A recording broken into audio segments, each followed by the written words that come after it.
Good morning, hello, and welcome to this podcast, A Christmas Carol by Charles Dickens. It is in prose. Being a Ghost story of Christmas, commonly known as A Christmas Carol, is a novella by Charles Dickens, first published in London by Chapman and Hall in 1843 and illustrated by John Leech. It recounts the story of Ebenezer Scrooge, an elderly miser who is visited by the ghost of his former business partner Jacob Marley and the spirits of Christmas past, present and yet to come. In the process, Scrooge is transformed into a kinder, gentler man. Okay, let's go to the summary. A mean-spirited, miserly old man named Ebenezer Scrooge sits in his counting house on a frigid Christmas Eve. His clerk, Bob Cratchit, shivers in the anteroom because Scrooge refuses to spend money on heating coals for a fire. Scrooge's nephew, Fred, pays his uncle a visit and invites him to his annual Christmas party. Two portly gentlemen also drop by and ask Scrooge for a contribution to their charity. Scrooge reacts to the holiday visitors with bitterness and venom, spitting out an angry "Bah, humbug" in response to his nephew's "Merry Christmas."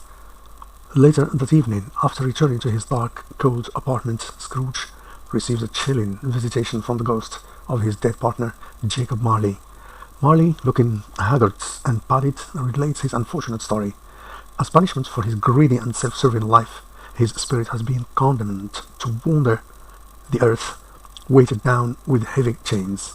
Marley hopes to save Scrooge from sharing the same fate.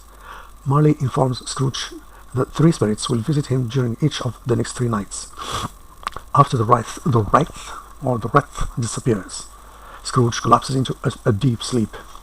He wakes moments before the arrival of the ghost of Christmas past, a strange, childlike phantom with a brightly glowing head.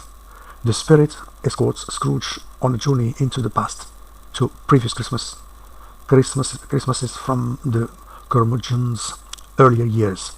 Invisible to those he watches, Scrooge revisits his childhood school days, his apprenticeship with a jolly merchant named Fezziwig, and his engagement to Billy, a woman who leaves Scrooge because his lust for money eclipses his ability to love another.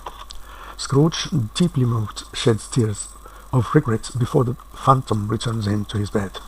The ghost of Christmas present, a majestic giant clad in a green fur robe, takes Scrooge through London to unveil Christmas as it will happen that year. Scrooge watches the large, bustling Cratchit family prepare a miniature feast in his meager home. He discovers Bob Cratchit's crippled son, Tiny Tim, a courageous boy whose kindness and humility warms Scrooge's heart.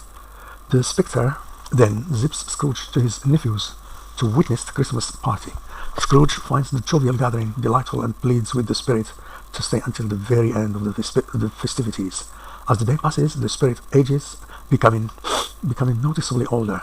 Towards the end of the day, he shows Scrooge 2 starved children, ignorance and want, living under his couch. He vanishes instantly as Scrooge notices a dark, hooded figure coming toward him. The ghost of Christmas yet to come leads Scrooge through a sequence of mysterious scenes relating to an unnamed man's recent death. Scrooge sees businessmen discussing the dead man's riches, some vagabonds trading his personal effects for cash, and a poor couple expressing relief at the death of their unforgiving creditor. Scrooge, anxious to learn the lesson of his latest visitor, begs to know the name of the dead man. After pleading with the ghost, Scrooge finds himself in a churchyard. The spirit points into a grave. Scrooge looks at the headstone and is shocked to read his own name. He desperately implores the spirit to alter his fate, promising to renounce his insensitive, avaricious ways and to honor Christmas with all his heart. Whoosh, whoosh! He suddenly finds himself safely tucked in his bed.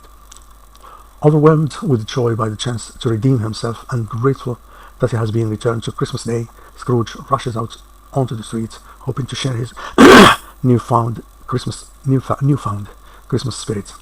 He sends a giant Christmas turkey to the Cratchit house and attends Fred's party, to the stifled surprise of the other guests.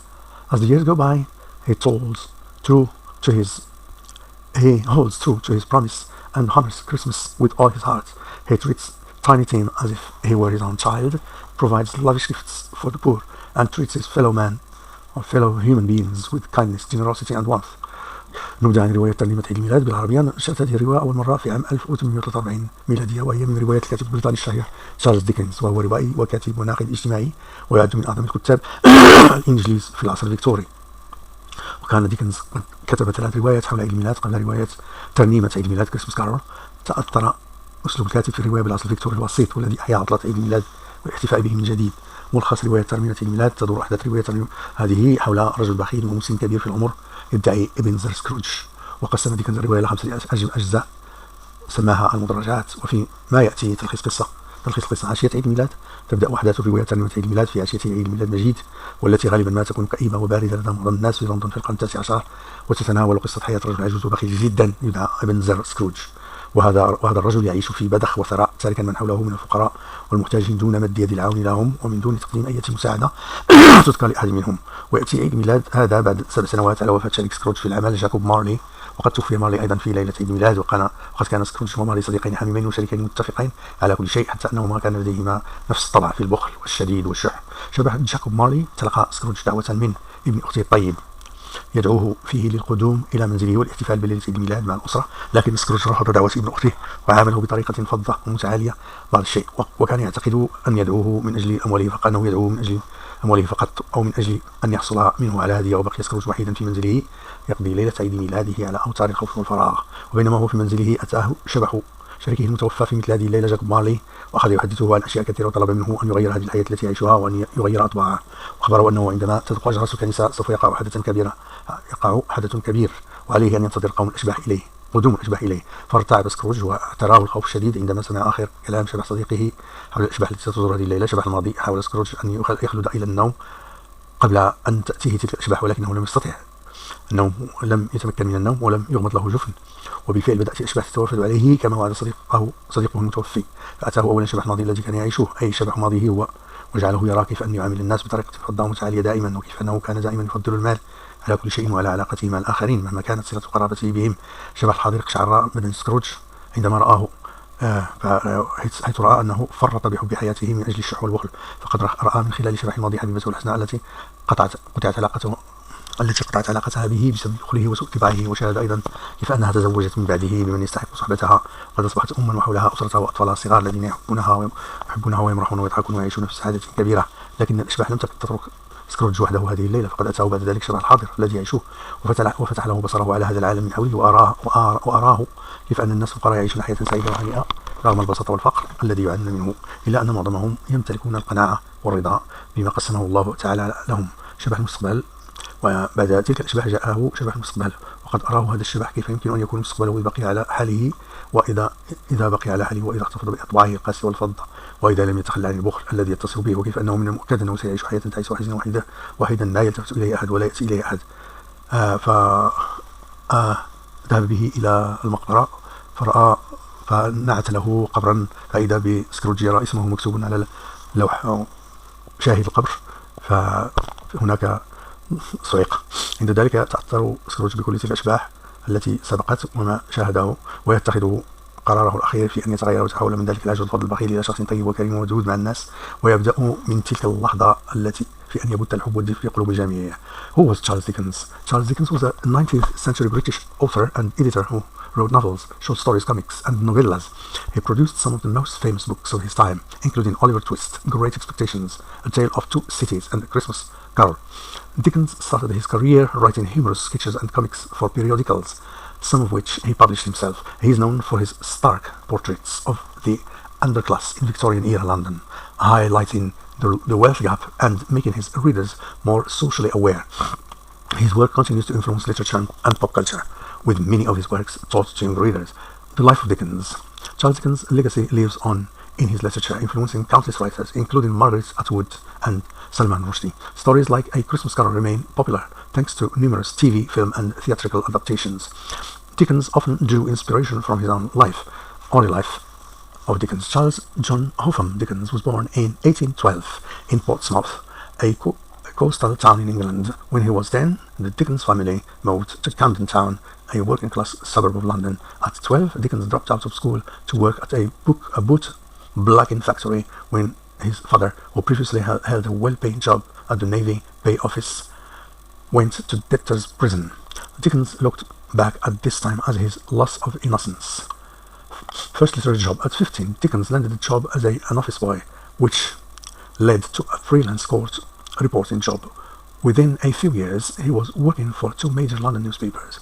Dickens began submitting humorous sketches to local newspapers under the pseudonym of Boz, capital B-O-Z. These he compiled into his first book, Sketches by Boz, in 1836. Shortly after, he married his first wife, Catherine Hogarth, with whom he fathered 10 children. Okay, midlife. Dickens published his first novel, Oliver Twist, in 1838. It first appeared in serialized installments in his self-published periodical Bentley's Miscellany. After Oliver Twist, Dickens published 15 novels and several novellas over the course of his life, a few of which also appeared in monthly or weekly installments.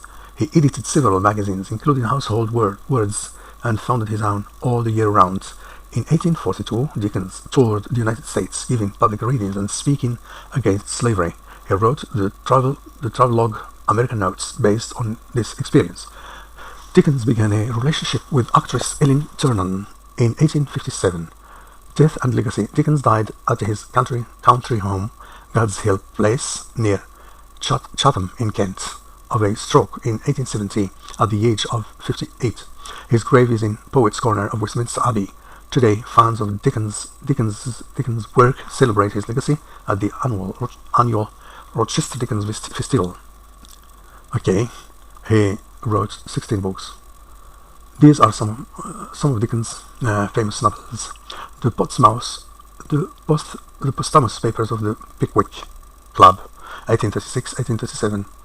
Okay, Oliver Twist, 1837-1838. Nicholas Nickleby, 1838-1839. The Old Curiosity Shop, 1840-1841. Barnaby Rudge, 1841. A Christmas Carol, 1843. David Copperfield, 1849-1850. Okay, Bleak House, 1852-53. Hard Times, 1854. Little Dorrit, 1857. A Tale of Two Cities, 1859. Great Expectations, 1861. The Life and Adventure of Martin Chuzzlewit, 1843. Dombey and Son, 1847. Our Mutual Friend, 1864-65. The Mystery of Edwin Drood, 1870. Okay, now that's it for now. Thank you for listening. إذا هذا تشارلز ديكنز، هذا كاتب عظيم إنجليزي يكتب روايات، كثير من الروايات، تقريبا 16 رواية، من بينها المعروفة جدا أوليفر تويست، Great Expectations، الأماني الكبرى، A Tale of Two Cities، قصة مدينتين، كريسماس كارول، هذه ترنيمة عيد الميلاد. هذا ولد 1812 في بورتسموث، واسمه الكامل هو تشارلز جون هوفام ديكنز. إذا انتقل إلى مدينة أخرى، إذا وتوفي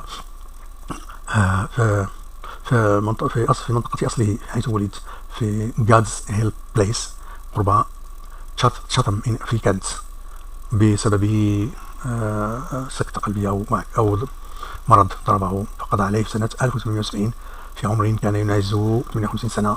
والآن قبره في مقبرة ويستمنستر أبي، وفي ركن الشعراء الإنجليز.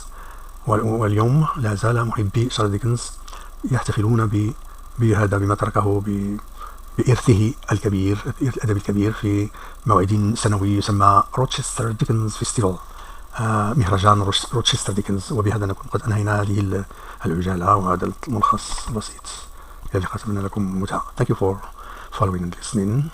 Take care of yourself and let your life shine. Keep healthy, stay good. Okay, I'll catch you again on another podcast in the future. Bye for now. Thank you.